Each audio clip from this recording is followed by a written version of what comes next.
Pues ya estamos de vuelta después de la visita de los ganadores de Fritos con Arte. La Plata Casa Matilde en Benajarafes, quien se ha llevado ese galardón en el segundo concurso de fritura malagueña organizado por la Academia Gastronómica de Málaga, que han estado aquí acompañándonos y contándonos un poco cómo ha sido todo ese proceso. Y es que se habla mucho de la fritura malagueña, pero hacer una fritura en condiciones no es tan fácil. La temperatura del aceite, el buen producto, tamizar bien la harina y luego esos secretillos y esa mano que en este caso tiene Rocío, la chef de cocina Rocío Gálvez, con la fritura. Bueno, tenemos más cositas para hoy, les avanzo. Vamos a ver un reportaje de actualidad cofrade y luego cerrará nuestra querida Macarena Albarracín con temas dedicados al arte, a la música y al verano, a eventos del verano. Pero antes, creo que están los compañeros ya preparados. David, Juanmi, ¿por dónde andáis ahora?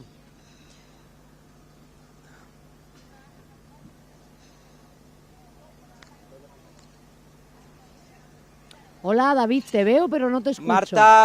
Marta, creo que ya me estás escuchando, ¿verdad? En directo desde la playa de la Malagueta. Muy buenas tardes. Te iba a decir que estoy en un sitio privilegiado para darte envidia, pero bueno, la verdad que tú también estás cerca de la playa, tú también estás en los Baños del Carmen.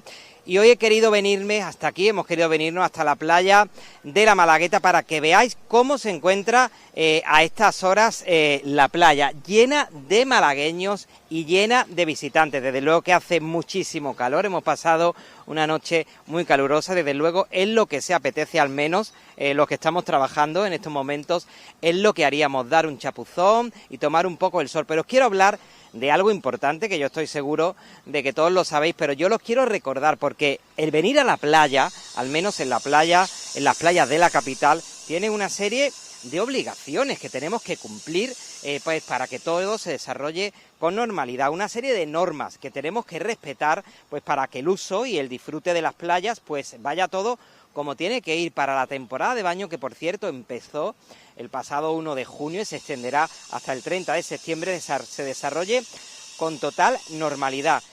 No se pueden realizar, por ejemplo, juegos y actividades que puedan perjudicar o molestar al resto de usuarios. Tampoco se puede poner, fijaros, algo que muchas personas no saben, no se pueden utilizar radios o casetes que tengan la música alta o artefactos que emitan ruido y que puedan molestar. El baño se prohíbe en las zonas varadas, las que están reservadas, por ejemplo, para la entrada y salida de embarcaciones, para los hidropedales. Ahí no podemos bañarnos, tampoco se puede acampar, y esto es muy importante, no se puede pasar la noche en la playa durante el verano, durante toda la temporada de baño. Además, ahí el usuario está obligado para desalojar la playa inmediatamente en cuanto sea avisado por los cuerpos de seguridad y por la vigilancia. Tampoco se puede pescar durante la temporada de baño desde las 10 de la mañana hasta las 9 de la noche. Animales domésticos tampoco pueden acceder a las playas de la capital. Por cierto, 15 playas las que hay en nuestra capital a lo largo de 14 kilómetros de costa, excepto en las zonas en las que sí esté permitido el uso del baño de mascotas. No se puede venir a las playas de la capital acompañado de perros o animales domésticos, por supuesto, eso sí,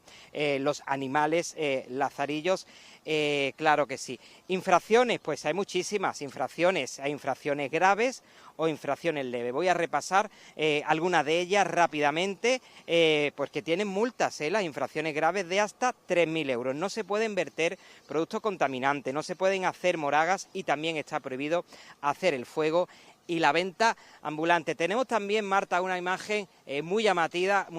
Aquí al fondo estáis viendo los cruceros, y es que el crucerista pues sigue eligiendo Málaga como destino. El puerto de Málaga cada año crece exponencialmente en cuanto a visitantes. Marta.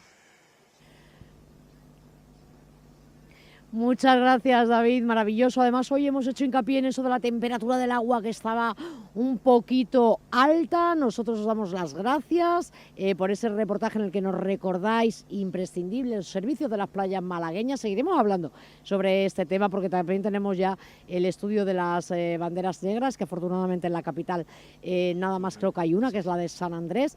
Gracias a los dos compañeros, buen trabajo, y nosotros vamos ya rápidamente a dar paso, que también nos está pidiendo nuestro compañero Alejandro Morante, porque ya sabéis que seguimos con la actualidad cofrade aquí en este Málaga TV de verano, y después, ojo, porque a eso de Laguna estará ya la compañera Macarena Albarracín para contarnos todo lo relacionado con la música, los eventos y el arte, que hay mucho en nuestra Málaga. Un abrazo, nos vemos mañana, hasta luego.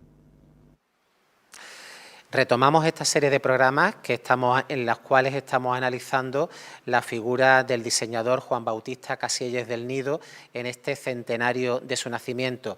Y hoy está aquí con nosotros Juan Antonio Quintana Urdiales, que fue una persona que conoció de primera mano a Juan Casielles y fue el continuador de su labor al frente de la fundación de la Cofradía de la Humildad.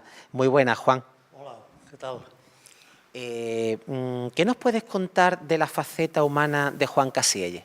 Pues mira, Juan Casielles nació el 7 de julio del 25 y murió el 1 de junio de 1981, no, el 6 de junio, y en plena romería del Rocío.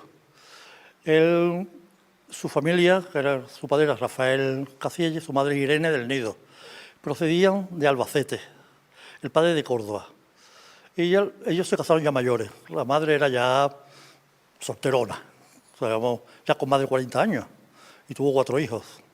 Primero Rafael, después Juan, Enrique y Manolo. En 4 o 5 años tuvo la señora, le dio tiempo a tener 4 hijos. Vivieron en el calle San Patricio, número 1, donde nació y donde murió también.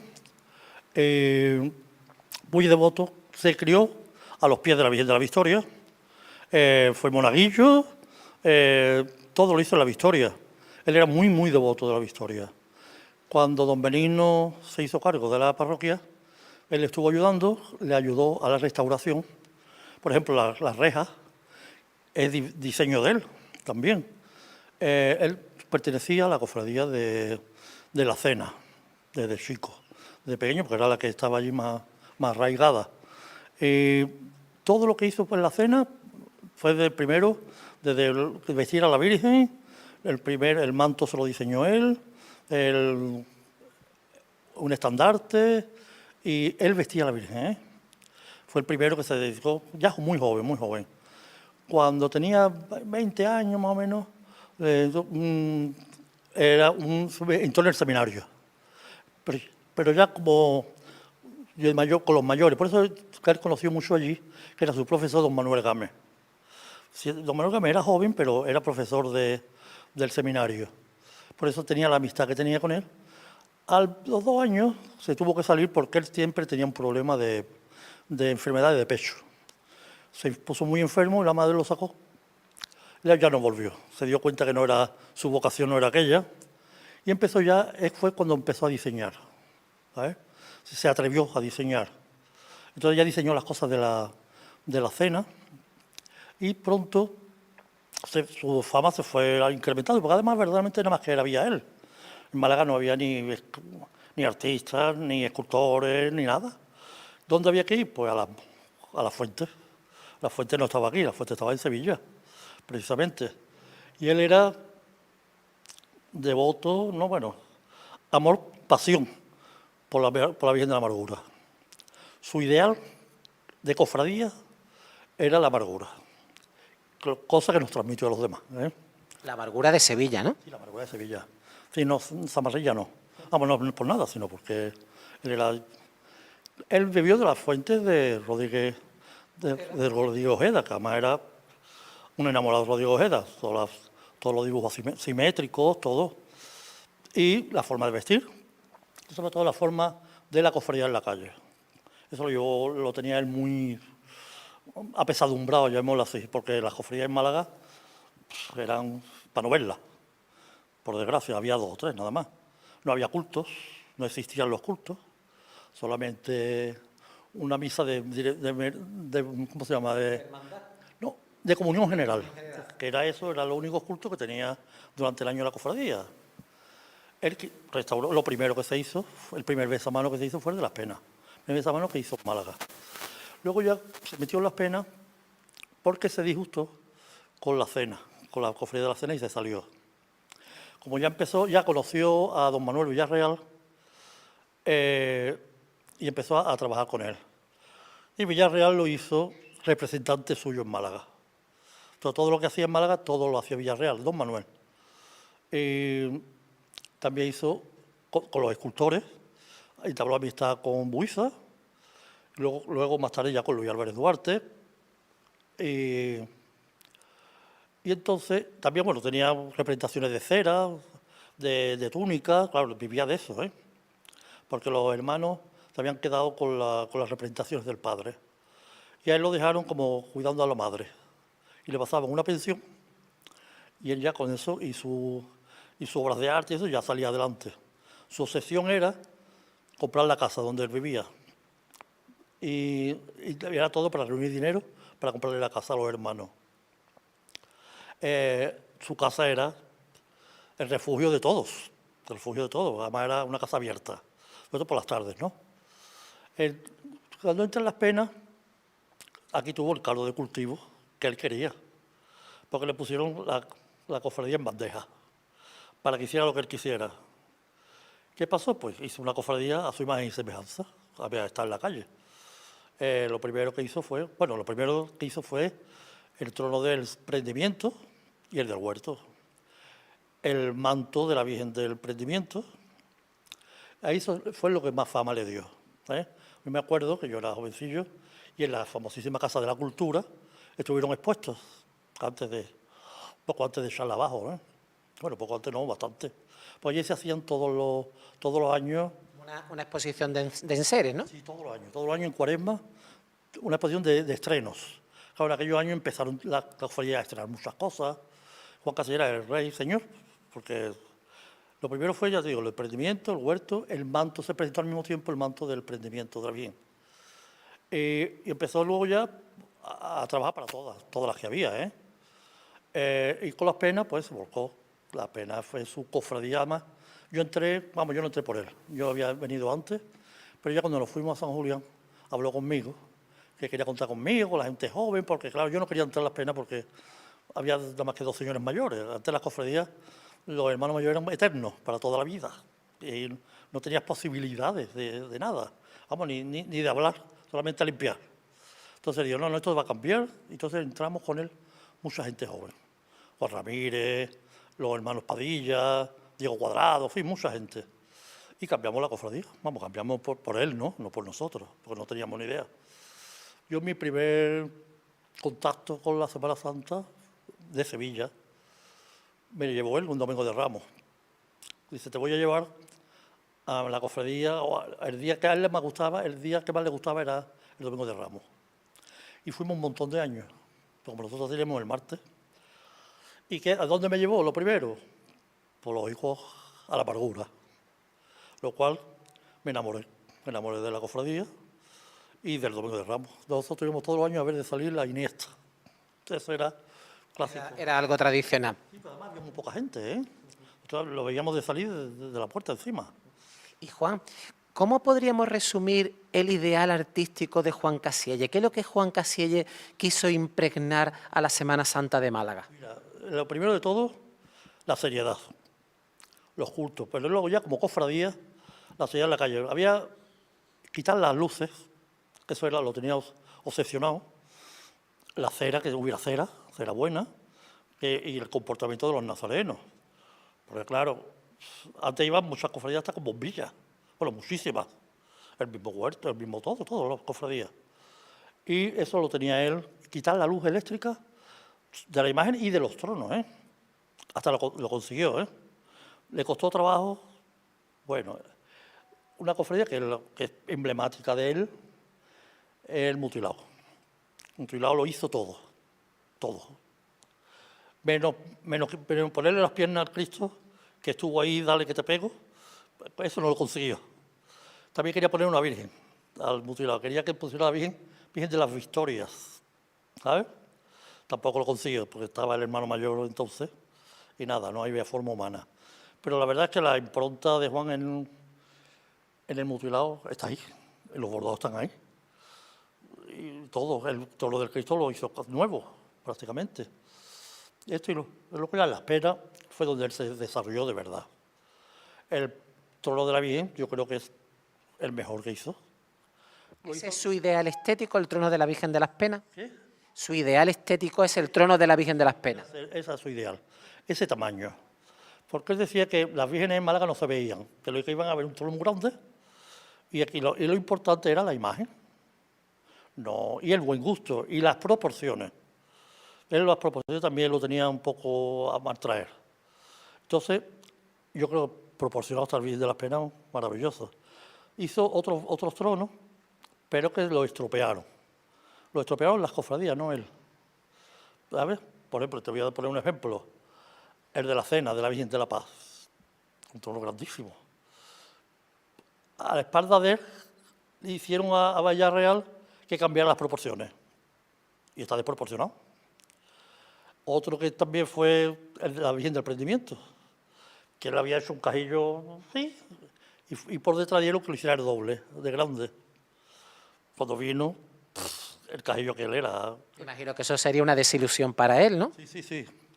Hubo todo, también, todo el mundo le pedía muchos proyectos.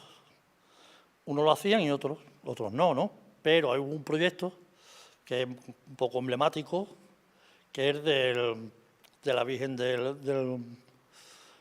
la Pollenica, el Amparo. Le pidió el hermano mayor un proyecto para que lo hiciera él, le hizo el proyecto y le dijo, bueno, Juan, me lo voy a llevar para que la Junta de Gobierno lo apruebe y ahora ya te lo traigo para hacerlo. Se lo devolvió y le dije, mira, que la Junta de Gobierno ha decidido que no, que esto es muy caro y que próximamente ya se hará. Y ahí quedó la cosa, pues nada. ¿Y cuál fue la sorpresa? Que al otro año apareció el trono, que lo habían hecho en Córdoba, muy malo. La orfebrería no tenía nada que ver, y se lo habían copiado. Le habían copiado el diseño de trono. Pero mal copiado, ¿eh? Además, la orfebrería de Sevilla no tiene nada que ver con la de Córdoba, de otra clase de orfebrería. Claro, las cosas baratas, las cosas malas, lo mismo que cuando hicieron el trono de la Virgen del Gran Poder. Querían hacer un trono de la aspiración y mira lo que le salió. Regular. También Córdoba.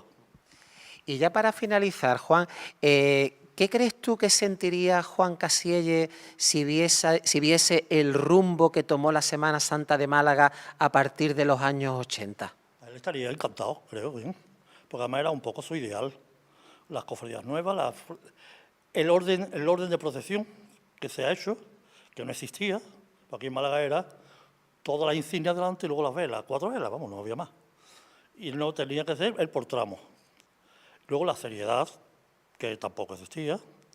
La verdad es que la Semana Santa ha cambiado total y absolutamente. A él le hubiese gustado mucho. Los cultos, ahora hay unos buenos cultos, antes no existía nada. En fin, yo creo que sí. Las flores, todo eso es que era primordial para él. Su proyecto que no pudo ver fue la Cofradía de la Humildad. Lo único que pudo ver fue la mascarilla de la Virgen, ¿no? La mascarilla, pero se sentiría también muy orgulloso de ver cómo la cofradía al final tiró hacia adelante. Sí, porque mira, él intentó 3 veces reorganizar la cofradía. Yo me acuerdo, él era muy amigo de Lola Carrera. Y me decía, Juanito, esta cofradía no sale para adelante, porque es imposible, no sé por qué, parece que está maldita. Y nosotros encargamos la Virgen, él tenía muy claro que la Virgen lo iba a hacer Luis, y el Cristo Moisés, y no había otra forma. Entonces encargamos la Virgen a Luis, fue en septiembre por ahí, del año 80. Sí, del año 80. Nos avisa Luis que para el día del 18 de diciembre del 80 estaba la mascarilla que nos la iba a presentar. Me acuerdo que estando yo íbamos en el coche y él hizo un boceto. Y dice, así va a ser la Virgen. Llegamos y nos quedamos con la boca abierta. Era la misma. ¿Por qué? Porque él le encargó y le diga a Luis, tú haces la Virgen que tú quieras. Ya sabes lo que a nosotros nos gusta, las vírgenes de Astorga. Le encargó poco menos que una Virgen de Astorga, tipo de Astorga. Como Luis también quería hacer una Virgen de Astorga, dice, no te preocupes. ¿Qué pasó? Como él estaban disgustados por unas comisiones de la cena, además, que se habían metido gente por medio, Manuel Gámez, en fin, todo. Entonces, le regaló a Juan la mitad de la hechura de la Virgen. Ese día pues ya fuimos a los besamanos de ese y ya no vio más nada. Juan no vio más. Cuando murió en junio, estábamos en el entierro y bueno, la casa hermana la hice yo, la puse en mi casa, en la Alameda. Pues tú te acordarás. Sí, claro. En la Alameda. Y estaba en el cuerpo presente y luego la carrera a mi lado. Y él cuando me hizo el comentario, hay que ver, al final no se va a poder, digo, mira, Lola, nosotros le hemos prometido a Juan que esto va para adelante. Ahora mismo nos vamos y aquí no pasa nada porque no hay nada. No hay ni Cristo, ni había Virgen, ni había de nada. Pero esto va a salir para adelante. Oye, ojalá, porque hay que ver. Él quería, porque los ex-homos, él tiene muchas ganas de tener un ex-homo, porque los conventos de las Virgen, de las monjas, todos tienen uno y son muy devotos. Y esta cofradía, además, le faltaba solamente 2 años para poder restaurar. ¿Por qué? Porque a los 75 años. Sí, se podía disolver, ¿no? Claro, se disolvía automáticamente. Pero también contábamos que nosotros, la cofradía ya había estado en la agrupación de cofradías. Era un retorno a la agrupación de cofradías, ¿eh? Salía antes, el lunes santo salía. Y entonces, pues nada, seguimos. Cuando salimos, pues empezamos a hacer todo. Yo busqué gente donde no había, gente que sabía que podían ayudar. Y fue poco a poco. Hubo muchos problemas porque se creían nosotros, decían los cofrades malagueños que habíamos picado muy alto. Digo, a Luis y a Buiza, pero ¿de dónde lo habíamos creído? Yo ya sabía mi pensamiento lo que son. Precisamente la imagen tiene que ser lo mejor, totalmente. Lo demás tiene que ser bueno y poco a poco. No hay purulla, no hay porque no hay dinero. Y entonces el Buiza estuvo ahí reticente, si no lo hacía, porque éramos gente joven, no teníamos nada, y hasta que habló con él, me acuerdo... Francisco Toledo, ¿no? Francisco Toledo, y le digo, mira, esta gente son muy serios, pues me conocía, son muy serios, tú hazlo, que te verás cómo te pagan. Porque Buiza tenía tela marinera. ¿Juan Casillas lo entendía bien, a Francisco Buiza? Estaban todo el día peleándose, una cosa. Me acuerdo cuando se encargó el Cristo de la Agonía, después de aquel martes santo que llovió y no se pudo estrenar el otro, y fuimos a verlo. Lo echó. Ahora que viene usted, se me hablan de usted, ¿eh? Ahora que yo le arregle esto, yo a esto me niego, se va usted por ahí. Pues yo no me voy porque yo te vengo aquí, porque yo te estreno. En fin, que así, dice, bueno, pues ya está, lo voy a hacer. Y ese Cristo se quedó como abono de la entrada. El antiguo de Barbero, ¿no? Barbero, sí. Creo que el de Barbero está en Huelva, en un pueblo de Huelva. Un pueblo de Huelva, sí. Porque decía que lo iba a restaurar, que al final no lo vendió tal cual. Y fue, pues yo creo que la mitad del Cristo fue lo que rebajó, ¿eh? Y ahí está. Ahí está, que es una joya, una maravilla de Cristo, lo mismo que una maravilla de Virgen. La Virgen, tú ya sabes cómo el Lava trabajaba. Aquí la Virgen del Lava no vino ninguna más. ¿Por qué no vino ninguna Virgen del Lava? ¿Hubo ahí como una especie de pacto no escrito para que no viniera ninguna Dolorosa más? Sí, porque nosotros ya conocíamos las otras 2 vírgenes y eso, y eran iguales. Y tú vas a Sevilla y ves la del despojado y la más bonita para mi gusto. La Pena es la más bonita de todas, es la mejor para mi gusto. La del Santa Cruz, que es preciosa, pero son las mismas. Y dijimos, no, aquí no viene ni una más. Juan, tú no le encargues a el Lava ni una Virgen más. Y claro, no le dio tiempo tampoco a cargarle ninguna, porque ya había conocido a Luis. Y él era muy de Luis, ¿eh? Y por eso no vino una Virgen del Lava. Pues nosotros nos encargamos de que no viniera. Pues claro, digo, no va a haber 2 vírgenes iguales. Muy curioso, Juan. Pues de luego que Juan Casillas puede estar orgulloso allí donde se encuentre, en el cielo, y porque, hombre, su obra que no pudo ver acabada, que es la Cofradía de la Humildad, pues hoy es una realidad. Una realidad, de todas maneras, también tuvo sus discípulos, que él hubiese estado orgulloso, ¿no? Hombre, Eloy Telles era discípulo de él totalmente. También él me hablaba muy bien siempre de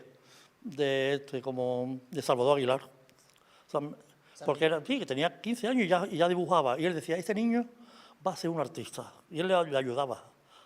Y fíjate lo que es, como borda, vamos, y como diseña. Entonces esos son los dos discípulos más, pues eso, ahí va. Luego los demás todos han bebido de su fuente, ¿no? Pues sus castellanos y todo. Han bebido de la fuente de él porque era el único que había. ¿Eh? El buen gusto que tenía. Casi todas las cofradías tienen cosas de él. La esperanza, ya ves, las de cosas que tiene, en fin. Que para estudiar Juan Casillas la obra es muy extensa, ¿eh? Empieza por Domingo de Ramos y termina, hombre, menos las cofradías nuevas, lógico. Porque hasta la Expiración, que nunca hizo los payos de bocino, y de que son una maravilla. En la Esperanza ya ves la corona, que es maravillosa, de Villarreal, de Don Manuel, además, no de la viuda de Villarreal. Pues además el trono de la Virgen de las Penas también es de Don Manuel. Los demás son de viuda de Villarreal. Paco del Toro, que era el jefe del taller, era muy bueno, pero Villarreal era otro. Y en fin, todos los toros que he hecho, todas las coronas, todo, es que todo. Mira, si tú vas a Villarreal, todavía tiene los dibujos, te enseña. Deme usted el catálogo para elegir y te trae todo el catálogo de dibujos de Juan Casillas. Las coronas, pues se quedaba él. Entonces, fíjate, ellos lo están usando, ¿sabes? Pues Juan, muchísimas gracias por habernos aportado ese perfil biográfico y artístico de Juan Casillas en este centenario de su nacimiento. Gracias a vosotros. Yo pido que no se olvide que fue un gran artista que trabajó mucho por Málaga, por dignificar la Semana Santa y por ponerla donde está. Que a él se le debe mucho, ¿eh? Muchísimas gracias. Antonio, ¿qué podíamos sacar en conclusión de este perfil biográfico y artístico de Juan Casillas? Alejandro, estaba pensando mientras escuchábamos a Juan Quintana hablar sobre la figura de Juan Casillas, qué importante es recuperar la memoria visual, la memoria verbal de las personas que conocieron, en este caso, a nuestros protagonistas, ¿no? Esas personas como Juan Quintana son historia de la Semana Santa también, pero claro, gracias a él podemos conocer una visión de Juan Casillas muchísimo más profunda, muchísimo más íntima, muchísimo más personal. Hay detalles que quizás no haya querido contar que me ha resultado interesante, pero eso lo dejaremos para el futuro. Tenemos que abogar porque nuestros mayores nos cuenten sus historias y en este sentido el trabajo que has hecho es un testimonio gráfico que el día de mañana será un documento de primera magnitud para comprender la figura de Juan Casillas. Y entonces ya, ¿qué podíamos concluir sobre esa irrupción del neobarroco sevillano en nuestra ciudad? Enlazando con todo lo que habéis comentado anteriormente, hay dos ideas que a mí me interesan y nosotros vamos a continuar desarrollándolas próximamente, ¿no? Que son la conciencia procesional en el sentido de lo que tiene que ser una cofradía de la calle, porque nosotros aquí en la Cofradía de las Penas podremos contarle algo muy interesante, que fue una campaña publicitaria que hizo Juan Casillas, que además la diseñó él plenamente, un poco era una serie de eslóganes publicitarios reclamando lo que era una cofradía de la calle y lo que tenía que ser un nazareno, ¿no? Y eso va a ser uno de nuestros puntos de inicio próximamente. Y otra idea con la que nosotros vamos a enlazar es su su conciencia como representante artístico. Es decir, no se puede entender la Semana Santa sin entender el capricho de Juan Casillas o Hidalgo, por ejemplo, la Cofradía de la Inspiración. Gracias a ello, el neobarroco sevillano se hace una realidad plena. Nosotros hemos mencionado anteriormente que se hace una realidad en palios, mantos, tronos, pero también la llegada de imágenes. Y aquí, en la Cofradía de las Penas, es un ejemplo muy claro, y nos lo mencionaba también Juan Quintana, cómo las dos imágenes que llegan a esta casa llegan por medio de la intermediación de Juan Casillas, que de nuevo tenía intereses económicos en que llegasen obras de determinados escultores. Pues seguiremos en esta serie de reportajes incidiendo en la personalidad humana y artística de Juan Casillas del Nido.